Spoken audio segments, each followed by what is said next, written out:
Seja muito bem-vindo ao FATEC Podcast. Hoje nós vamos estar falando sobre um assunto muito interessante, vamos estar falando sobre saúde da mulher. Esse é um canal de comunicação que tem como objetivo promover a construção interdisciplinar do conhecimento. Aqui nesse canal nós vamos falar de diversos temas nos nossos episódios, vamos falar sobre ciência, vamos falar sobre educação, saúde, vamos falar sobre assuntos da área jurídica. Você que ainda não conhece a nossa faculdade, eu gostaria de convidar você para conhecer a Faculdade FATEC, que fica localizada ali na rua 15 de novembro, no bairro Santa Isabel, aqui na cidade de Alagoinha, no interior da Bahia, tá bom? Então venha conhecer a gente, nós temos aqui vários cursos de graduação, temos mais de 11 cursos de graduação, então aqui nós temos os melhores cursos para que você possa fazer a sua formação acadêmica. Nós temos cursos de odontologia, enfermagem, arquitetura e urbanismo. Temos também cursos de teologia, direito, ciências contábeis. Você que gosta também da área de educação física, nós temos também um curso de graduação também de educação física. Na área de engenharia, nós temos também o curso de engenharia de produção, engenharia mecânica, engenharia elétrica e engenharia civil. Então venha para a FATEC, porque daqui você vai longe. Então acesse o nosso site, o www.fatecba.edu.br. Lá você tem mais informações sobre os nossos cursos de graduação, sobre os nossos cursos de pós-graduação também. Você encontra aí no nosso site, tá bom? Também você pode também seguir as nossas redes sociais, @FATECBA. Vamos lá para a nossa convidada de hoje. A nossa convidada de hoje, ela é médica, tá bom? Ela é médica, generalista e ela atua na rede pública, né, de saúde. Nós vamos conversar com Marília Gomes. Tudo bem, Marília? Seja bem-vinda ao FATEC Podcast. Mais um episódio aqui que a gente está iniciando e hoje nós vamos falar sobre um assunto muito importante, que é a saúde da mulher, né? Nós estamos aqui no Outubro Rosa. E mais do que nunca, né, esse assunto ele é muito importante para que a gente possa aqui, né, compartilhar, né, com todas as pessoas sobre esse assunto tão importante. Para a gente começar aqui, Marília, o nosso bate-papo aqui no nosso podcast, né, eu gostaria que você se apresentasse, né, falasse aqui para a gente quem é a Marília. Marília. Que pergunta difícil, né? Acho que não, acho que eu sei um tantinho dela para poder falar para vocês hoje. Marília, eu sou muito alegre, sabe? Apesar de tudo que tá acontecendo, eu sou uma pessoa que tenta sempre trabalhar as coisas em uma energia mais de resolução do que de trancamento, digamos assim. Então, se você é uma pessoa alegre, né? Então o que seria a felicidade? Né? Que apesar da felicidade ser um termo muito subjetivo, né? Mas o que seria a felicidade? Para que você possa compartilhar aqui com a gente, com as pessoas que estão assistindo a gente. O que seria, então, a felicidade? Eu não vou dizer uma definição técnica sobre isso, né? Mas a alegria, ela é uma emoção primordial. Então, ela faz parte do nosso sistema de evolução, de defesa. E ela é uma energia celebrativa, né? Ela é uma energia muito transformadora também. Agora, felicidade eu acho que são encontros que a gente tem na vida com alguns momentos que são muito especiais. Muito especiais, né? E que momentos especiais seriam esses? Depende, acho que para cada pessoa vai ter o seu significado. Algumas pessoas vão se realizar no casamento, outras pessoas vão se realizar nas artes, outras pessoas vão se realizar no cuidado, outras pessoas vão se realizar em várias coisas, sabe? Depende muito de quem é esse sujeito. Você tocou num assunto tão importante que é a felicidade, né? Então, eu vou aproveitar para perguntar mais alguma coisa sobre felicidade. É interessante, né? Porque às vezes as pessoas falam que o dinheiro ele traz felicidade, né? Mas como eu falei para você logo no início, que a felicidade ela é muito subjetiva, né? Às vezes, por exemplo, um ribeirinho ali no interior da Amazônia, ou então no interior numa região bem humilde do estado da Bahia, né? Para ele a felicidade pode ser que ele esteja ali naquele campo, né? Tendo os seus produtos naturais ali, né? Então a felicidade realmente ela é algo muito subjetivo. Mas eu acho também que a gente não pode romantizar a pobreza nisso, sabe? É muito subjetivo, mas as pessoas precisam ter acesso às coisas, precisam ter acesso à saúde, precisam ter acesso à educação, precisam ter acesso a uma alimentação de qualidade, a saneamento básico. Então, acho que só pra gente não cair nesse lugar tão utópico do processo, só pra gente aterrar um pouquinho, né? Que a gente precisa de algumas coisas para garantir o nosso equilíbrio, pelo menos, por aqui. Eu acho que felicidade é momento mesmo. São momentos onde você encontra com aquilo que te faz muito feliz. Ainda falando sobre Marília, né? Eu dei uma olhada nas suas redes sociais e tem umas frases muito interessantes que ali resumem quem é a Marília, né? A Marília Gomes, né? E você diz ali, defende um lema muito interessante que você diz assim: cuido de gente na saúde e na doença. Por que você defende esse lema, né? De cuidar, né? De gente na saúde e na doença? É que a gente não cuida só da doença. Nós temos alguns paradigmas saudáveis e a gente precisa cuidar também para manter esse paradigma saudável ativo dentro da gente, digamos assim, sabe? Então, eu cuido da saúde porque eu também ajudo as pessoas que não estão doentes a se manterem saudáveis. Hoje, cada dia mais eu estou caminhando para a saúde mental e expectando uma residência em psiquiatria. Então, eu acho que faz parte também desse meu caminho cultivar a esperança dentro das pessoas. Marília, sabe o que é interessante? Que o conceito de saúde, né, hoje em dia, pela Organização Mundial da Saúde, é um conceito muito mais amplo, né? É um conceito que ele não só trata sobre a saúde física, né?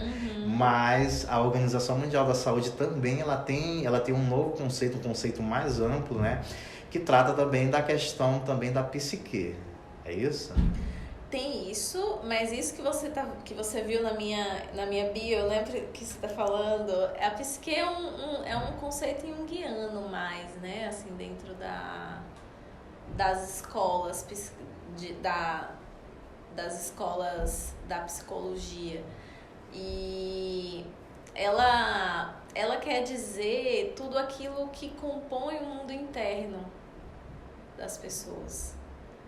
E isso é muito rico em alguns seres humanos, em outros está mais vazio, né? O mundo interno, a elaboração interna de cada um, e cada um tem um jeito, alguns são mais minimalistas nisso, vazio nesse sentido, não que as pessoas precisem ter um mundo interno cheio, acumulado, não é nesse sentido, mas que cada pessoa se elabora de um jeito. E o que seria esse mundo interno? Essa elaboração interna? É o jeito que te construiu você. As coisas que te trouxeram até aqui são essas coisas que te elaboraram internamente para você pensar do jeito que você pensa e fazer as escolhas que você faz. Então você acha que é importante também a gente praticar o autoconhecimento para que a gente tenha uma boa qualidade de vida e também uma boa saúde? Eu acho que faz parte. Não tem como você ter uma boa saúde sem você ter autoconhecimento e praticar esse cuidado em saúde mental, porque você vai conhecendo os seus comportamentos, vai conhecendo os seus pensamentos, vai conseguindo assimilar os seus sentimentos e toda a reação fisiológica que causam as emoções na gente, né? Marília, outra coisa também que me chamou muita atenção na bio do teu Instagram é que você fala também que você é uma curiosa, né? Dos dinamismos da psique. Exato. Fala pra gente um pouquinho que você é curiosa desse dinamismo. Porque é muito múltiplo, é muito diverso, é muito especial você encontrar seres humanos. Pode ser uma coisa que você nunca vai imaginar na sua vida, então cada encontro com um paciente, para mim, é algo muito único e muito especial, porque eu tenho chance de conhecer esse mundo interno. Eu trabalho basicamente subjetividade, então eu caminho junto com as pessoas por um espaço muito íntimo dentro de cada um. E é muito especial ver essas particularidades, sabe? Então eu sou, sim, uma curiosa desses dinamismos, né? Porque são muitos movimentos. E aí, às vezes, esses movimentos causam transbordamentos. E é muito interessante assistir o ser humano nesse... Explica pra gente o que são esses transbordamentos aí relacionados à psique.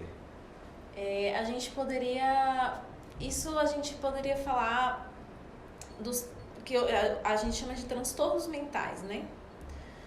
E o transbordamento porque a pessoa, ela ultrapassou um limite dentro da construção interna de cada um, né? Então ela transbordou um espaço dentro do inconsciente, dentro do consciente, né? Entendi. Eu dei também uma olhada assim que você tem uma conexão muito forte com a natureza, você gosta de cultivar plantas, né? Qual a sua relação, né, com o verde e com a natureza?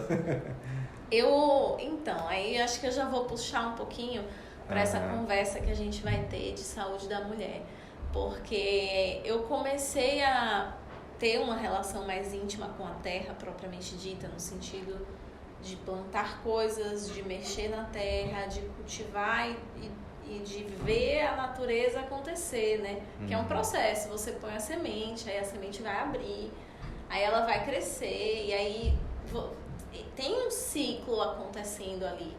E é muito especial. Tenho eu, enquanto paradigma, que isso é uma coisa muito especial para a gente entender como a vida acontece. Isso é uma coisa muito difícil do ser humano compreender, porque a gente vive querendo alcançar um tempo que não é o nosso tempo interior, que não condiz com o passo da nossa natureza. Então, mas o tempo da vida, ele tá marcando. Daqui a pouco eu vou ter uma outra consulta, então... É o tempo cronológico. O Cronos, ele acontece. Ele acontece. E muitas vezes ele acontece mais acelerado do que o nosso pulso. Uhum. E isso pode causar alguns desequilíbrios também, né? Então, mexer na terra me centra nisso.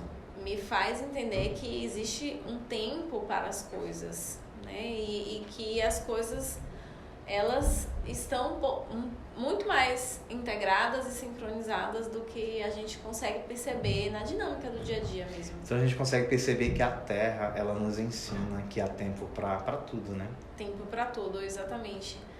E nessa dinâmica, né, de mexer na Terra, eu conheci dentro do movimento da ginecologia natural, do movimento de mulheres cuidando de si mesmas.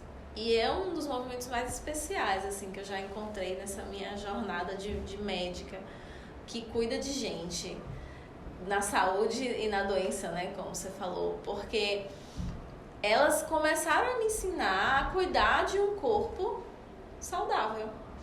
Porque é isso, a faculdade de medicina, ela orienta a gente para cuidar das doenças. E eu tive a sorte de ter um curso onde, em alguns momentos, eu fui orientada para cuidar também da saúde. Mas eu já peguei o currículo de 2014, já é uma outra conformação, enfim, né? As mudanças que a gente vai lutando e construindo dentro do nosso ensino médico para fortalecer que a educação médica seja centrada naquilo que nós, seres humanos, precisamos. E não é só focar na doença, mas é também focar na nossa saúde, na manutenção da nossa saúde. E aqui, com isso, eu não estou falando de longevidade, dessas coisas que não têm evidência, sabe? Mas de aprender a dar um passo para trás nessa investigação toda e fazer um processo de cuidado para pessoas que são saudáveis, entendendo que as pessoas saudáveis são diferentes das pessoas doentes. E que corpos saudáveis e corpos doentes merecem atenções e cuidados diferentes. Cada um com sua demanda. Né? Então, isso começa um pouco nisso. A gente tem o costume de achar que, por exemplo, transvaginal é um exame de rotina. Não é. Uma mulher saudável que vai na ginecologista e ganha uma transvaginal a cada 6 meses ou a cada 1 ano, não está dentro do que a ciência recomenda de prática baseada em evidência para o cuidado de corpos saudáveis. Na verdade, já se criou já uma rotina mesmo, como você está falando, né? As pessoas já estão acostumadas que isso é uma rotina, mas na verdade não é, né? Tem que ser um processo, né? É isso, é que a gente tem a mania de achar que quanto mais exame, melhor. Quanto mais coisa, melhor. Se você for no médico e você sair sem uma receita, sem um papel na sua mão, você vai ficar bem com isso? Não vou ficar bem. Porque a ideia é quando a gente vai ao médico, que a gente tem que receber uma receita. Um check-up inteiro. Como se seu corpo fosse algo defeituoso. Não é. Né? Assim, temos pessoas com necessidades diferentes. E aí, se você não pratica atividade física, se você tem um comportamento sexual de risco, se você faz consumo exacerbado de álcool, se você fuma, isso vai nortear os cuidados que eu vou ter com você. Mas isso vai depender de pessoa para pessoa, né? Vamos mudar um pouquinho do assunto aqui. Vamos falar de uma pessoa que é muito especial, de um grande visionário, José Antônio Gomes dos Santos, né? Eita. Eu dei uma lida num depoimento muito lindo que você fez ali no seu Instagram. E você disse que a medicina, né, te deu a chance, né, de estar mais perto de seu pai. O que essa frase significa? Nossa, muita coisa. Desde muita coisa mesmo. Assim, desde meus professores terem me liberado para viajar com ele, que foi a última viagem que a gente fez junto, no início do meu internato, a eu poder ter a sensibilidade de ver a vida acabando nele e ter a capacidade de não surtar com isso, porque ainda tem isso, é muito doloroso. Então, essa frase de que a medicina me deu essa chance quer dizer um bocado de coisa, porque eu fui viajar, porque no final eu consegui pactuar para poder estar aqui na cidade. Eu terminei meu internato aqui, eu fiz 1 mês e alguns dias no HCA e no Bião, fazendo plantões para poder terminar a carga horária, né, que eu tinha de prática médica supervisionada e finalizar minha graduação. Então, tem a ver com tudo isso, mas tem a ver, e aí, subjetivamente, tem a ver com a sensibilidade mesmo de poder ver a vida acontecer e conseguir receber isso. E eu digo, porque algumas vezes os meus olhos cansaram de receber tudo isso. É uma informação bem densa de si. Isso é mais uma prova de que, tanto, por exemplo, às vezes o psicólogo, né? Às vezes na cabeça das pessoas elas pensam que o psicólogo também ele não tem depressão, né? Que também ele não passa por sofrimento. A mesma coisa é o médico, né? O médico também ele passa por sofrimentos também, né? Como foi, né? Viver, né? Esse sofrimento, entre aspas, né? Ver a vida acabando do seu pai. Então, seres humanos que possuem capacidade de exercer empatia vão sofrer, né? Não é porque eu sou médica que eu tenho a chave da resolução de todos os problemas, pelo contrário. Eu acho que é porque eu sou médica que eu conheço mais alguns problemas que podem dar no caminho do que a maioria das pessoas, mas é só isso. Uhum. Nós temos assim uma visão geral do seu pai, né? A gente sabe que ele foi um grande visionário, né? Um grande empresário, um grande educador, né? Ele deixou pra gente, pra sociedade de Alagoinhas, um grande legado, né? Na educação. Deixou o Colégio Renovação, né? Eu até conversei com a tua mãe um dia desse, aí ela disse que quando o seu pai pensou em criar a FATEC, aí ela disse, mas Gomes, a gente já tem já esse projeto aqui, que é o Colégio Renovação, mais um projeto. Mas ela deixou ele sonhar, né? Vamos usar de forma redundante, sonhar o seu sonho mesmo, né? Deixou ele à vontade e ele criou a FATEC, né? Então, sonho é uma coisa que é sempre utópica. Se você contar o teu sonho, por menor que seja ou maior que seja, assim, algumas pessoas conseguem fazer essas proporções, mas sonho é sonho. Não existe sonho grande, né? Tem algumas pessoas que dizem, ele sonha grande demais. Todo sonho, ele por si só é grande. A capacidade de sonhar é que faz do sonho ser algo grande. Não sei se eu estou me fazendo compreender, porque é um pouco... Utópico, como você disse, né? É um pouco utópico, mas é real. Tipo, a sociedade, de vez em quando, ela confunde, porque ela viaja muito nessa coisa da riqueza, né? A riqueza é uma ilusão muito grande, que faz as pessoas darem uma viajada bem legal na compreensão dos processos. Ok. Mas mais uma pergunta do seu pai, né? Como era a sua relação com seu pai e qual foi o grande legado que ele deixou além da educação? Eu e meu pai, menino, a gente era muito verdadeiro, sabe? Um com o outro. E por mais que a gente discordasse, a gente sempre conseguia conversar. Eu acho que acho que a maior herança que meu pai me deu foi a capacidade de lutar pelo meu sonho. Porque pra ele, tudo que ele fez era muito utópico. Pra de onde meu pai veio, meu pai passou muita fome na vida dele, sabe? E isso deixou nele fragmentos e traumas. A gente sabe que a fome causa muitos traumas, né? Fome mesmo.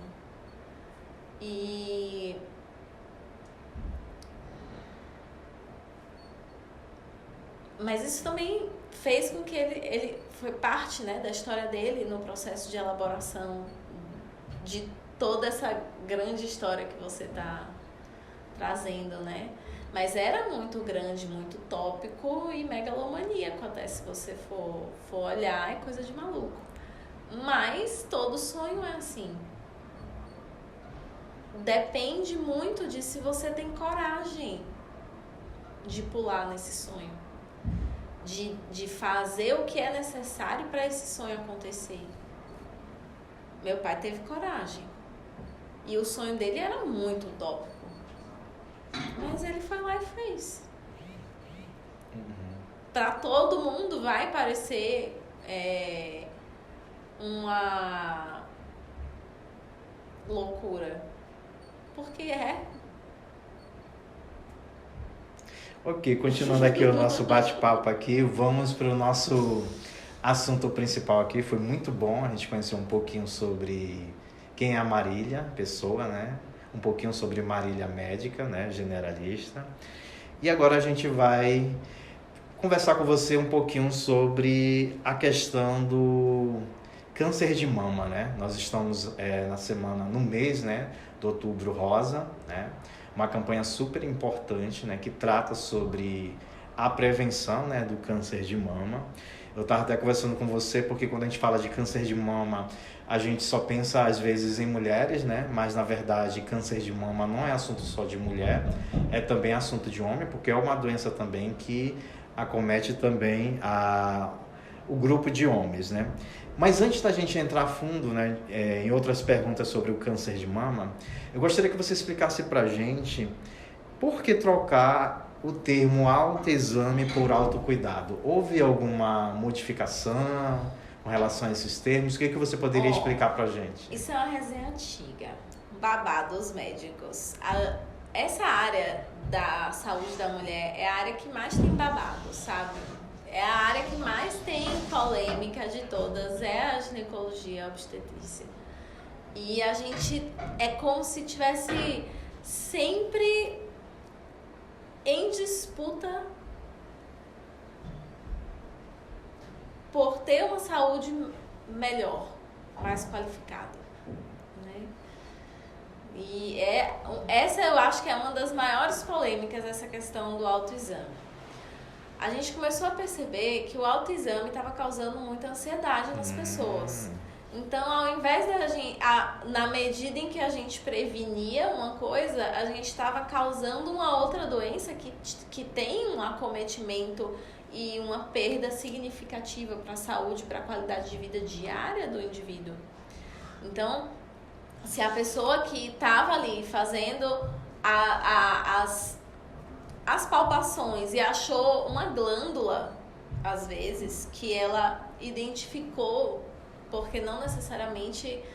Quem nunca palpou um seio que tem um tumor, não vai saber o que é palpar um tumor. Por mais que a gente expecte isso e treine e veja foto, tem coisas que são da senso-percepção e tem coisas que também não necessariamente porque eu tô vendo um caroço que parece um tumor, aquilo ali é um tumor.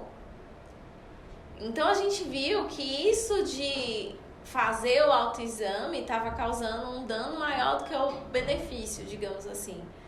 Porque muitas pessoas estavam achando que estavam com câncer, que iam morrer, e entrando em toda aquela lógica, porque o câncer é uma doença que faz... Por mais que você veja uma lesão localizada, pontual, que tem toda a característica benigna, quando você diz assim, é câncer ressecável, que a única intervenção que for vai ser a cirurgia e acabou. É câncer, já tem um grau de processamento diferente do ser humano acerca dessa informação. Porque é a doença mais temida. Hoje é a pessoa ter um câncer e precisar fazer quimioterapia, radioterapia e todos os processos derivados da doença, né? Então, tem um peso muito grande a pessoa achar que está com câncer. Eu acho interessante, eu acho que isso daí foi um grande insight da comunidade médica, né? Porque a própria ansiedade, ela é um distúrbio, né? Que vai mexer com a psique, vai mexer com a saúde da pessoa, né? Sim. E agora sim, a gente não deixa de recomendar que as mulheres se toquem e conheçam seus corpos. Porque sim, na medida em que eu nunca tive nada e eu conheço o meu seio, o jeito que ele é, as glândulas que ele tem, e de repente eu sinto uma dor, um incômodo, um calor, fica um negócio vermelho, muda o jeito do seio, e tem alguma coisa ali. Então eu não preciso fazer um autoexame para eu me conhecer e me apoderar do meu corpo, entender como eu sou e notar uma diferença. Então a gente continua recomendando que as mulheres e homens e todos os seres que possuem um corpo se apropriem e se identifiquem com esse corpo, conheçam esse corpo, né? E se apoderem dele da forma mais íntima possível, para que ao notar uma alteração, busque logo ajuda e a gente consiga... Antes da gente falar um pouquinho mais sobre a palpação da mama, né? O que você poderia dizer, o que seria então o autocuidado de forma bem didática? Nossa, o autocuidado envolve tanta coisa, né? Nós somos seres que precisamos de muitas coisas para estar bem. A gente precisa de banho, a gente precisa de comida, a gente precisa de ter boas relações, de ter boas conversas, de ter uma rede de apoio que se eu ficar doente alguém vai ter uma sopa ali para mim. A gente precisa disso, né? Nós não somos tão super-heróis assim. Nós somos codependentes um do outro. E o autocuidado envolve a percepção de todas as fases, os pedacinhos que compõem você e dar atenção para isso. Então, autocuidado é você tirar um tempo para fazer uma terapia e organizar a sua mente. Né? Às vezes, eu nunca fui numa terapia, tenho 50 anos, nunca fui numa terapia, mas nem acho que eu preciso. Mulher, vai lá saber o que é. Vai lá saber o que é, né? Busca um psicólogo, vai lá. Tô aqui para falar dos últimos 50 anos da minha vida. De vez em quando a gente precisa parar para pensar sobre como a gente tem existido aqui. Né? Então, autocuidado é isso. Autocuidado é a gente parar para pensar que, poxa, todo dia eu tô comendo pão. Talvez isso não esteja tão legal para o meu hábito de vida. Porque meu corpo, ele pode comer inhame, macaxeira, batata doce. Poxa, é tão gostoso um pãozinho de sal, né? Mas o inhame, a batata doce e a macaxeira também são e às vezes e às vezes também é muito mais barato, né? Sim, e precisam e ter saudável. um lugar, porque são muito mais saudáveis. Então, rever as nossas escolhas. Mas sim, sou totalmente fã do pão de sal. Principalmente o daqui doce. E Marília, você falando sobre a questão da palpação da mão, né? Voltando a esse assunto, né? Então, quando deve ser feita essa palpação? Sempre. Sempre que você estiver tomando banho, sempre... Óbvio que não em lugares onde você não se sinta constrangido e na presença de pessoas que você não, né, sem constranger ninguém, mas sempre, né, assim, no dia a dia é bom, é importante. Agora falando sobre tratamento, né, como que deve ser feito esse plano terapêutico, né, para o acometido, né, pelo câncer de mama, né, como deve ser esse plano terapêutico? Depende. Porque é isso, né? Cada pessoa, quando a gente saindo um pouquinho, né, da prevenção para o tratamento, cada pessoa vai estar em um estágio, em um nível e vai ter um tipo de câncer específico. E hoje, cada vez mais a gente está individualizando as tomadas de decisões, né? Então, para cada pessoa vai ter um caminho. Algumas vão só fazer cirurgia, outras vão fazer cirurgia e químio, outras vão fazer cirurgia, vão fazer rádio, vão fazer, né, a depender da demanda de cada um que precisar. Então isso vai depender do estadiamento. Do estadiamento do quadro clínico, né, do paciente, né? Por isso que é importante a gente ir ao médico, né? Porque só ele mesmo vai dizer qual deve ser o tratamento adequado, né, para que esse paciente ele possa ter, né, um bom tratamento, né, uma boa qualidade de vida durante também o seu tratamento. E né? quais os exames que são necessários para que você, se alguma doença aparecer, a gente consiga pegar rápido, que é o que a gente chama de rastreamento, que é isso que a gente está fazendo no Outubro Rosa. A gente está rastreando câncer de mama e câncer de colo do útero, né, a mamografia e o Papa Nicolau. O preventivo. Tá, explica pra gente o que seria esse rastreamento aí, para que as pessoas possam entender melhor. Rastreamento é um tipo de exame que a gente faz em uma população que tem uma amostra inespecífica. Então, se eu sou médica da unidade de saúde, eu tenho um território, são exames que eu devo fazer para todo aquele território, para todas as pessoas que estão naquele território. Então, eu devo, para todas as mulheres a partir de 50 anos, solicitar uma mamografia. Porque a ciência já diz que a partir dos 50 anos, uma mamografia é um bom exame para que eu identifique lesões iniciais de câncer e dê um segmento adequado. Entendi. Você atua na rede pública de saúde, né? No SUS, as pessoas, né, de baixa renda, elas têm esse acesso a esse tipo de exame, que é a mamografia? Sim. Como é esse acesso? Pelo SUS, por mim, eu sou médica, E aí eu vou solicitar uma mamografia para a pessoa, a partir dos 50 anos. A partir dos 50 anos, né? Isso. Que às vezes as pessoas, principalmente as pessoas mais carentes, né?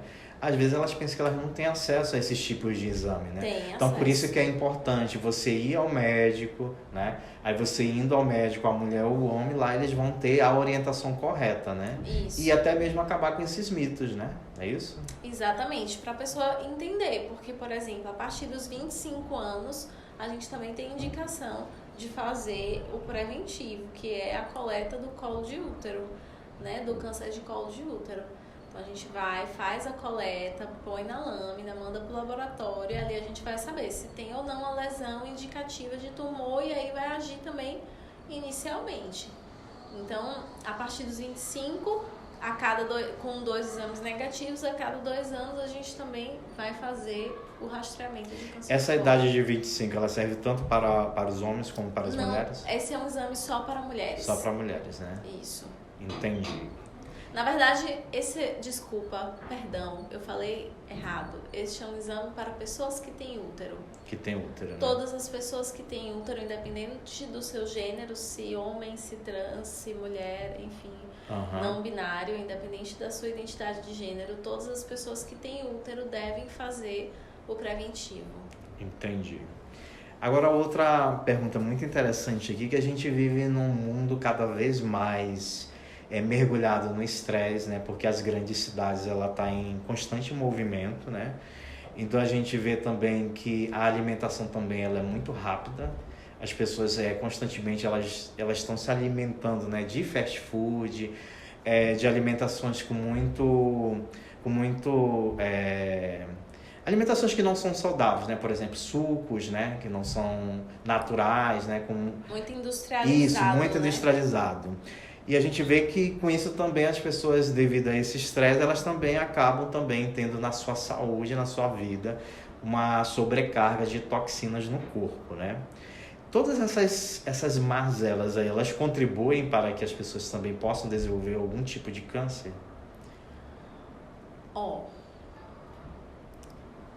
Não tem como eu dizer, você vai comer ultraprocessado todo dia e você vai ter câncer.